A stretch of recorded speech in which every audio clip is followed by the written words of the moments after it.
د زنا او بدکارۍ بدله ضرور اخیستل کیږي. یو پی یا شوده خرڅونکی چې ډیر نیکعمل انسان او په موټر سایکل به په کورونو کې پی یا شوده خرڅول.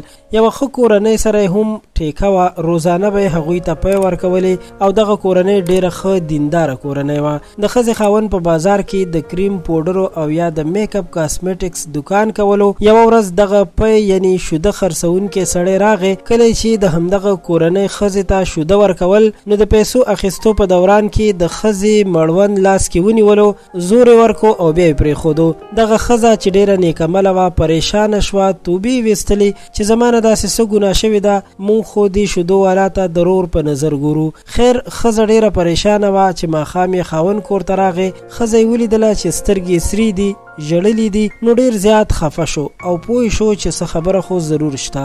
د ښځې نه پوښتنه وکړه چې څه خبره ده چې نن ډیره پریشانه ښکاري. ښځې ورته وویل چې صفا خبره به درته وکم. نن چې کله پی والا زموږ د کور دروازې ته راغی او دروازه یې وټکوله، زه ورغلم چې پی ترې راواخلم، خو د پیو راکولو او پیسو ورکولو په دوران کې دغه پی والا زما لاس ونیولو، زور یې ورته ورکو. په دغه وجه باندې مې نن ټوله ورځ جړلې دي.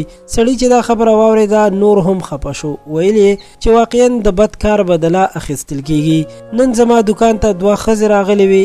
یوه مې د نظر نه ډیره خوږه راغله، څه سامان یې واخیستو. کله چې تلله او پیسې راکولې نو ما یې لاس ونیولو او زور مې ورکو. خو زه بیا وروسته ډیر پریشان وم چې د هغې بدل کې زما کور کې هم زما د ښځې نه دغه بدل واخیستل شو. دوی دواړو بیا الله پاک ته توبه وویسته. خو چې سبا بیا هغه پی والا راغی نو ډیره معافي د دې ښځې نه وغوښته چې زما نه بد شوي چې داسې کار مې کړی، ما معاف کړه او ته زما د خور په شانتي.